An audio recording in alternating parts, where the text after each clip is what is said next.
In March 1968, deep in the cold and silent Pacific, a Soviet ballistic missile submarine designated K-129 vanished without warning.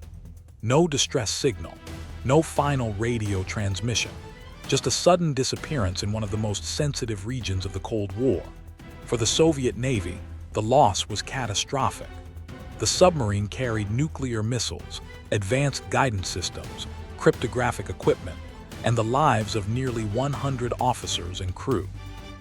The Kremlin dispatched a massive search effort across thousands of square miles, hopping for wreckage, an oil slick anything. But the Pacific remained silent. After weeks of searching, Moscow had no answers. The official position was that the submarine and its crew were lost forever. But halfway across the world, the United States was listening. Even in the 1960s, the U.S. military had deployed networks of underwater microphones known as SOSUS, a top-secret system capable of detecting submarine signatures thousands of miles away. Analysts reviewing acoustic data found something the Soviets never did: a sudden underwater sound event consistent with a catastrophic hull failure somewhere north of Hawaii. The U.S. Navy ordered reconnaissance flights, and soon, deep ocean surveillance systems began mapping the ocean floor. Slowly, grain by grain of sonar data, an outline began to appear. The submarine had not vanished. It had sunk intact to the ocean floor, more than 16,000 feet below the surface. For American intelligence, this discovery was unprecedented. No submarine from a rival nuclear power had ever been found under conditions where it could potentially be recovered. If the submarine could be brought to the surface, it would mean access to priceless Soviet military secrets: missile warheads, firing systems, encrypted communications manuals, onboard logs, and perhaps evidence of how the Soviet Navy operated and conducted nuclear patrols. It was a once-in-a-civilization intelligence windfall, but there was one enormous problem.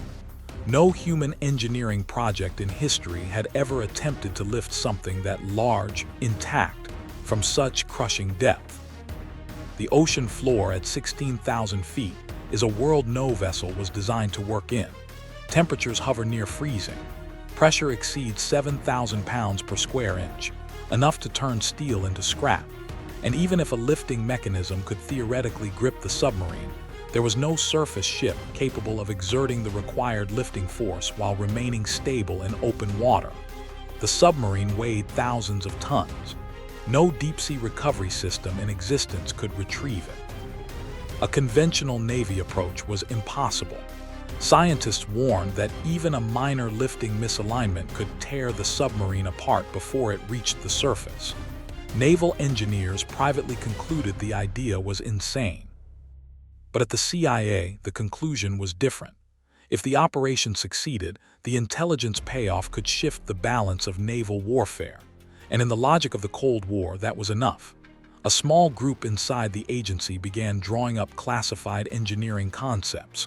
Soon, a completely new operation, one unlike anything ever attempted, was authorized. Its name would be known only to a few dozen individuals within the government: Project Azorian. The mission would proceed with absolute secrecy. The United States could not simply position a massive recovery ship above a lost Soviet ballistic submarine without triggering suspicion, confrontation, or even direct intervention. If the Soviets understood what was happening, they could send warships, declare military engagement, or publicly expose the operation and risk a major global crisis. The CIA needed a way to build and deploy the largest recovery vessel in history without the world understanding its true purpose. And for that, they turned to a man whose industrial empire was capable of operating outside ordinary scrutiny: billionaire entrepreneur Howard Hughes. Hughes had spent decades building some of the most unusual aircraft, ships, and corporate ventures the U.S. government had ever seen. He was a recluse, unpredictable, and famously disinterested in explaining himself to the press. He was perfect for what the CIA needed: a plausible public-facing cover story with industrial credibility. The official narrative would be that Hughes was financing a new deep-ocean mining ship to harvest manganese nodules from the seafloor, metallic resources believed to exist in high concentrations in the Pacific.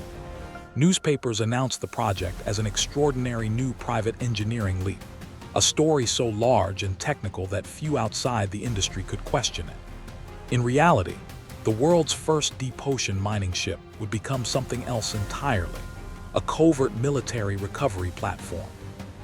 Construction began in an atmosphere of intense secrecy. The vessel would be named the Hughes Glomar Explorer. Behind sealed hangar doors, engineers were designing a system with unprecedented capabilities. The ship would require a massive moon pool at its center, essentially a giant underwater garage, allowing hardware to be lowered and raised in complete concealment. From this opening, a colossal mechanical grabbing device, known later as the capture vehicle, would descend miles into the ocean. It would need to strongly lock onto the Soviet submarine, hold thousands of tons of metal under enormous stresses, and lift it slowly to the surface without collapse. This required a vertical pipe string stretching nearly 3 miles, each section added and removed manually as the submarine was raised. No such system had ever existed. Every component had to be designed from scratch, tested, and executed under absolute secrecy. By the time the ship was completed, costs exceeded $800 million, equivalent to well over $4 billion today, making Project Azorian one of the most expensive covert operations in U.S. history. Only a handful of senior government officials, engineers, intelligence officers, and naval commanders understood the real mission. At no point could the Soviet Navy be allowed to learn what was happening. The CIA created layers of false paperwork, compartmentalized staff assignments, and encrypted planning sessions. Many working on the Glomar Explorer had no idea they were preparing a salvage system for a Soviet nuclear submarine. They believed they were participating in the future of ocean mining. In 1974, the Glomar Explorer sailed quietly into the Pacific, its massive superstructure rising like a floating industrial complex. On paper, it was just another civilian research ship, albeit an unusually large one. To the few who knew the truth, the vessel was about to attempt the deepest recovery mission ever attempted by any naval power. Once above the wreck site, activity shifted into a controlled silence. The moon pool opened. The recovery system began to deploy downward, section by section, disappearing into the dark of the Pacific. 3 miles below, the shattered hull of the Soviet K-129 waited in total blackness. On the ocean floor, the wreck lay in a way that complicated everything. The submarine was partially broken, and the forces that destroyed it had compromised structural integrity. Any lift applied unevenly could cause the hull to split. The capture vehicle maneuvered into position, its claws gripping the submarine. On the surface, engineers monitored stress readings, pipe tension, and the precise alignment of the ship.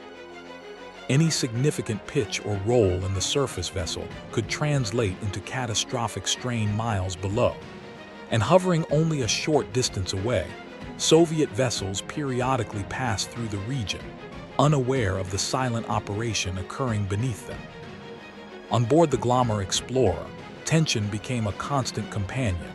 Every gauge, every vibration in the pipes, every shift of ocean swell mattered. The ship was fitted with advanced dynamic positioning thrusters to keep it perfectly stable over the wreck site, but the Pacific was not a controlled laboratory. Waves lifted and rolled the vessel in unpredictable patterns. Engineers sometimes watched the stress meters rise dangerously close to their limits.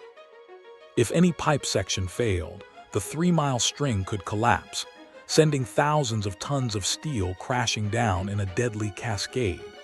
And worse, the noise might alert Soviet ships in the vicinity, ships that were patrolling the area under the assumption that the Americans were conducting mining experiments. Inside the ship's control rooms, officers and engineers worked in silence. They monitored recovery operations around the clock.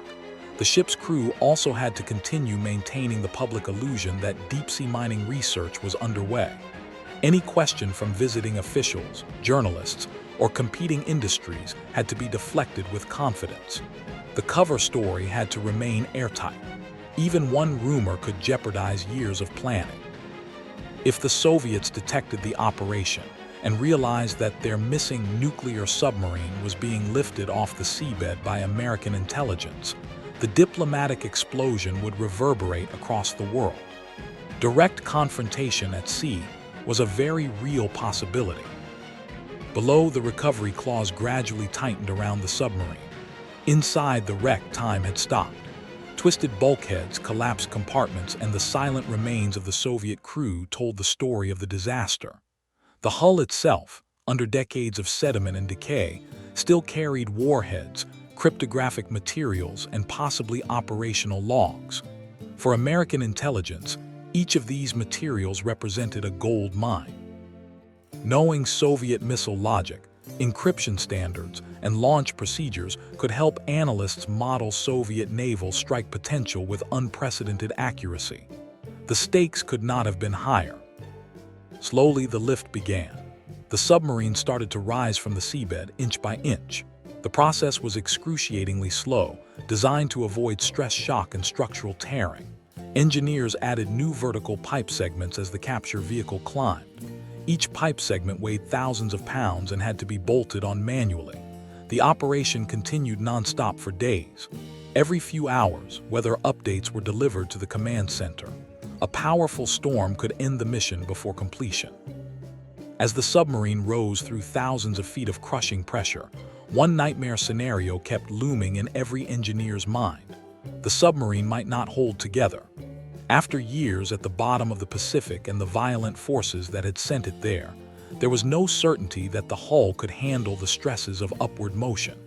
If the structure failed, the wreck could split apart, sending the submarine and its secrets sinking back into the dark forever.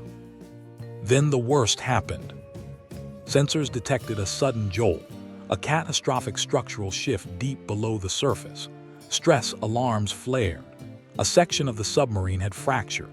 The lifting mechanism strained as unimaginable forces transferred through the pipe string to the ship. Control systems registered that several capture arms had failed.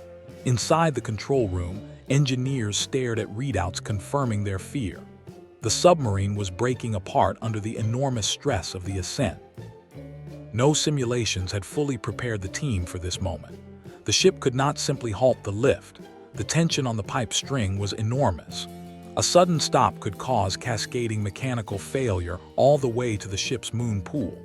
If the submarine tore free and the massive pipe string collapsed, it would mean not only the loss of the mission, but the possibility of deadly mechanical destruction aboard the ship. The rescue teams could be killed. The Soviets, hearing acoustic signatures of a disaster, could be alerted. Everything was on the line. Despite emergency adjustments, the fracture continued. Thousands of feet below, the submarine split apart. A significant portion of the wreck broke loose and fell back into the abyss, sinking out of reach forever. The engineers had to stabilize the remaining load before the ship's structure was compromised. The Glomar Explorer's entire support system groaned under the shifting weight. But remarkably, after frantic corrections and adjustments, the recovery system stabilized. The upper section of the submarine, containing a small portion of the hull, continued upward toward the surface. The loss was devastating. Much of the intelligence material the CIA had hoped to obtain was gone. The warheads and a significant portion of the submarine had fallen back to the ocean floor. But not everything had been lost. When the remaining section was brought into the moon pool and shielded from outside observation, analysts discovered something both valuable and haunting. Among the debris were 2 nuclear torpedoes and the remains of several Soviet crewmen who had gone down with the vessel. Even amid the intensity of Cold War intelligence rivalry, the recovered human remains forced a sober reflection. American personnel collected them with care. A short time later, they were given a ceremonial burial at sea, conducted with full military respect. The ceremony was filmed and documented. Years later, in a surprising diplomatic gesture, The footage was transferred to Russian authorities after the fall of the Soviet Union, allowing the families of the dead to see that their relatives had been treated with dignity. It was one of the few moments in Project Azorian where humanity briefly overshadowed geopolitical rivalry. But the operation was not yet over. The intelligence community now needed to assess what had actually been obtained. The surviving portion of the submarine yielded fragments of cryptographic materials, sections of hull plating, and components of onboard equipment. Some assessments suggested that even these fragments could provide useful insights into Soviet naval technology. But the CIA had not achieved the full success originally hoped for. There was internal debate on whether a second recovery attempt should be launched. After all, the rest of the submarine, and most of the most valuable equipment, still lay on the ocean floor.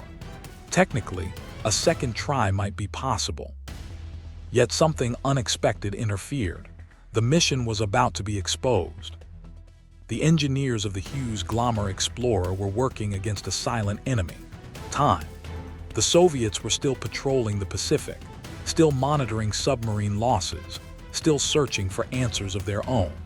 If they ever suspected that the United States was building a ship not for mining, but for recovering one of their lost nuclear submarines, the entire operation would collapse instantly, and the Cold War balance of power would shift with it.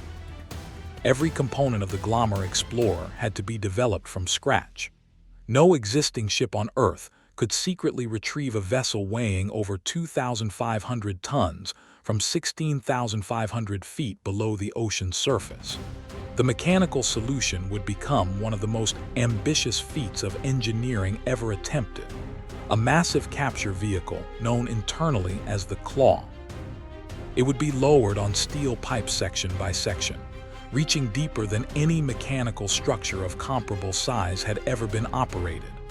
At the bottom, the Claw would lock around the hull of the K-129, secure it, and then lift it slowly, meter by meter, until it reached the surface and could be brought into a hidden moon pool built inside the ship. But as astonishing as the system was, it carried a brutal truth. If the Claw failed, if the pipe buckled, if the ship lost balance, the submarine would fall back into the depths, destroying not just the intelligence prize, but the mission itself. Billions of dollars, years of secrecy, and the most audacious covert engineering project in CIA history would end in total failure. To maintain secrecy, even the ship's crew was compartmentalized. Only a fraction of personnel on board understood the true nature of the mission. Many believed the public story, that the mission was part of an experimental deep-sea mining venture being financially backed by Howard Hughes. Workers in some departments did not have access to other areas of the ship. The moon pool, the equipment zones, and the operational controls were heavily restricted. Few on board could see the full picture, and that was intentional. Secrets were protected not only from the outside world, but from within.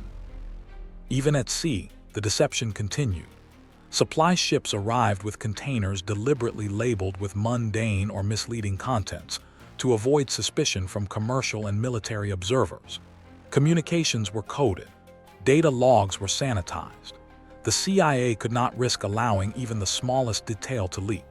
If the KGB or Soviet Navy discovered what the United States was doing, the Glomar Explorer would likely be intercepted, boarded, seized, or sunk. Meanwhile, back in Washington, intelligence analysts waited. They wanted to recover more than missile guidance systems or codebooks. They wanted to know why the K-129 sank. Did the submarine suffer a catastrophic weapons failure? Did the crew mutiny? Did it collide with an American submarine? Or had they uncovered something more provocative, an accidental nuclear incident capable of destabilizing international waters or provoking a military response? If the United States learned the cause, it wouldn't just answer a mystery. It could provide strategic leverage in every diplomatic negotiation that followed. By mid-1974, the Glomar Explorer was finally ready. The ship set sail into the northern Pacific on a journey that was both mechanical expedition and geopolitical gambit. Navigation teams carefully charted a route that avoided Soviet patrol lanes as much as possible. Surveillance flights and satellites destroyed their own photographs after processing. Nothing was recorded that wasn't necessary. If the Soviets discovered the mission, there would be no plausible cover story left that could withstand scrutiny. Upon arriving at the recovery site, a barren expanse of cold ocean thousands of miles from land, the crew began the first stage of the descent. The capture vehicle was lowered over the course of days, slowly disappearing into total darkness. The deeper it went, the more dangerous the operation became. Pressure increased to several tons per square inch. Temperatures plummeted. Any mechanical failure would be catastrophic, and there was no way to repair a malfunction once the system had descended thousands of feet. As the claw neared the seafloor, signals and telemetry relayed through miles of steel pipe became faint, delayed, and difficult to interpret. The operators watched flickering data streams while holding their breath. The moment of contact would decide whether Project Azorian would become a historic intelligence triumph or an unthinkable failure. Finally, after an agonizing wait, sensors indicated that the capture mechanism had reached its target. The claw made contact with the hull of the Soviet submarine. As the grip tightened, every hinge, piston, and steel plate groaned under unimaginable strain. Somewhere in the ship, men in oxygen-starved compartments had died years earlier, never knowing that they would become the focus of one of the most ambitious intelligence operations in Cold War history. Then came the ascent. The submarine began rising inch by inch toward the surface. Engineers monitored every vibration in the pipe system. Each joint was a potential failure point. A single crack could doom the mission. At first, the lift appeared to be succeeding. The tension in the structure held. The system performed exactly as designed. But then, somewhere past the halfway point, stress began to spike. A section of the K-129's hull, already weakened from the violent forces that had sunk it, gave way. The submarine began to fracture. Pressure alarms erupted. Monitors flashed warnings. In the control center, operators watched in disbelief as the sensors indicated sudden structural failure. The impossible had happened. Part of the Soviet submarine was breaking free. In the seconds that followed, tons of shattered steel and classified Soviet equipment detached and plunged back into the blackness below. The claw still held a portion of the hull, but the intelligence prize, the missile tubes, the code machines, the encrypted communication systems, had fallen out of reach forever, sinking once again to the abyss. A silence fell over the operators. Years of planning, billions of dollars, and the single greatest engineering effort in CIA history had been compromised in a matter of seconds. But there was still something in the claw. Something that would be brought aboard, studied, and classified beyond the highest protective levels in the U.S. intelligence system. What remained of the K-129 would be analyzed in total secrecy, while the U.S. government manufactured a cover story powerful enough to survive public scrutiny, congressional inquiries, and Soviet suspicion. And for that, the CIA developed a new doctrine of public silence, a phrase that would outlive the mission itself, becoming a permanent piece of American intelligence vocabulary. A policy known simply as, "We can neither confirm nor deny." As the engineers studied what remained of the submarine, one thing became unmistakably clear. For all of its complexity and cost, Project Azorian had only recovered a fraction of what the CIA hoped to obtain. The missile compartment, the warheads, and much of the cryptographic technology had slipped back into the ocean when the claw failed. The engineering report described the loss in clinical language, but those who were present never forgot the moment the hull cracked open, and most of the Soviet submarine disappeared into the black Atlantic abyss again. One senior engineer later reflected that he felt as if the ocean itself was reclaiming its secrets. Still, the U.S. intelligence community was not empty-handed. Partial code materials were recovered. Equipment fragments were analyzed. Metallurgy samples were studied to understand Soviet manufacturing standards. But the most difficult discovery was the human one. The remains of several Soviet sailors, preserved underwater for years in the sealed compartment, were recovered with extraordinary care. Intelligence officers, hardened by decades of Cold War pressure, worked in silence as they cataloged the personal items found near the bodies: cigarette tins, watches, rosary chains, handwritten notes, and even a small photograph of a family left behind in Murmansk.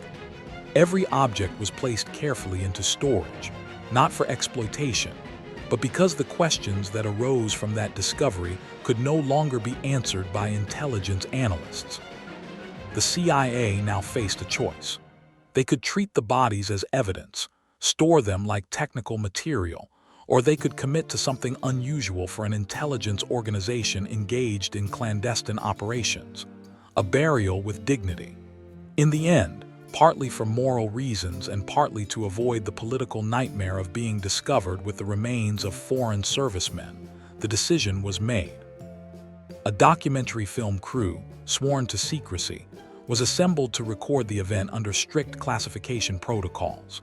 A burial service was written, translated, and read aboard the Hughes Glomar Explorer in international waters. Soviet sailors, who had died during the tension of the Cold War and drifted in silence beneath it for years, were lowered into the Pacific in a sealed casket, while the U.S. Navy's honor guard stood at attention. No one outside a small circle in Washington knew the burial took place. The Soviet families who lost their sons and husbands would not learn the truth for decades. At the time, the CIA believed the footage would remain unseen forever. They stored it away and continued with the same silence that shaped the entire mission. It would take the collapse of the Soviet Union for that decision to be revisited. Back in Washington, senior officials convened to assess the mission. Publicly, Project Azorian would never be acknowledged. Internally, the review was complex and politically charged. The engineering achievement was considered extraordinary, a near-impossible feat executed under the gaze of the world without detection. But the intelligence yield was categorized as significant but incomplete. Some high-ranking analysts argued that the United States should rebuild the Claw, return to the wreck, and attempt a second recovery. But that proposal quickly died as the Soviets increased their naval patrols around the crash site, and the cost of the first mission became politically radioactive. The failure of the Claw was not considered an act of negligence or poor planning. Every mechanical simulation had warned that a 2,700-ton submarine resting for years under extreme pressure could fracture under its own weight. The engineers, in truth, had attempted something that no one had ever dared before. But Congress, already skeptical of the escalating costs of intelligence operations and still reacting to the political crises of the 1970s, showed little interest in funding a second attempt. With reluctance, and not a small amount of frustration, the CIA closed the operational phase of Project Azorian. But the secrecy could not last. Investigative reporters had begun to circle the story. Naval observers noted that the Hughes Glomar Explorer didn't behave like a mining ship. Journalists from the Los Angeles Times and other outlets started tracking the financing, the crew rosters, the ship movements, and the companies associated with Howard Hughes that seemed to exist on paper only. The CIA, unable to prevent the information trail entirely, attempted to hold the line with the now famous response, "We can neither confirm nor deny," a phrase that would enter the political and legal vocabulary of the United States for decades. Eventually, the story broke open. The public learned that the United States had spent hundreds of millions of dollars building a secret ship, for reasons that officials refused to explain. Some congressmen were briefed behind closed doors, but the American public was not. Investigations began. Editorials demanded oversight of runaway intelligence spending. Protesters accused the government of deep secrecy, even as hearings on intelligence abuse were being carried out in Washington. In the Soviet Union, the story triggered a different reaction. Naval officers privately acknowledged that the mission, if true, represented extraordinary technical ingenuity, but the Kremlin denied the significance of the event. Under the surface, they had already known that the submarine had been lost with all hands, but they had not known what the Americans might have found inside. The international fallout threatened to reset Cold War tensions, but the crisis stabilized when both governments realized that escalating the matter served neither side. Instead of broad confrontation, the entire incident eventually disappeared beneath the weight of larger political events. The Soviet Union continued to maintain naval vigilance at the wreck site. The United States shifted focus to other intelligence operations. And the Hughes Glomar Explorer, after one of the most ambitious missions in naval history, was stripped of its role and gradually retired from Secret Service. It would later be sold and converted for commercial operations, its origins hidden beneath layers of bureaucratic redirection and technical misdirection. Years later, after the fall of the Soviet Union, a remarkable thing happened. The CIA quietly declassified a small portion of the burial footage. Russian officials were invited to view it. For the first time, families learned that the bodies of their sons had not been discarded as intelligence artifacts, but laid to rest with the respect traditionally granted to military dead. The footage showed the American crew standing in silence, a flag against the wind, a casket descending into the ocean as the ship held steady in the Pacific twilight. The Russians did not applaud. They did not embrace their former adversaries, but some of them expressed something close to gratitude. The footage did not erase the bitterness of the Cold War.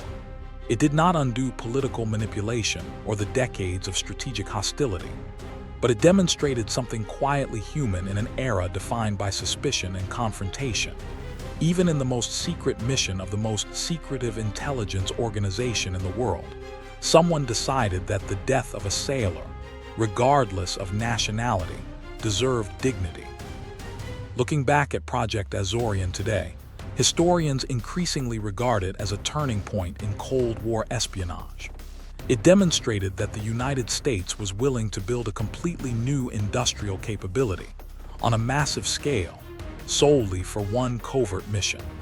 It showed that intelligence agencies could operate with budgets, technologies, and levels of autonomy that outpaced congressional oversight. It embodied the engineering ambition of the Cold War era, when national survival justified nearly any expense and almost any secrecy. It also highlighted the changing realities of intelligence collection. Human intelligence was no longer the only element of espionage. The Cold War was now a technological competition fought not only with spies and informants, but with deep ocean drilling platforms, advanced metallurgy, satellite surveillance, nuclear-powered submarines, and signal intercept stations that listened across continents. Project Azorian proved that intelligence agencies were no longer just analyzing secrets. They were now building national industries to reach them. In later years, some officers privately questioned whether the mission had been worth the cost. Hundreds of millions of dollars had been spent, and most of what was sought was lost in the failed recovery. But others argued that the real purpose of Project Azorian was not simply to recover a submarine. It was to demonstrate that the United States could reach places no one else could. That even beneath 3 miles of ocean, across the world, in the middle of the Cold War, there was no depth at which secrets could remain safe. And perhaps more importantly, it showed that secrecy had limits. No matter how complex the cover story, no matter how controlled the operational compartment, no matter how classified the material, someone would always start asking questions. Someone would file a request. Someone would read a manifest, track a vessel, analyze a corporate shell, or call a source who had been told too much. And eventually, the truth would surface.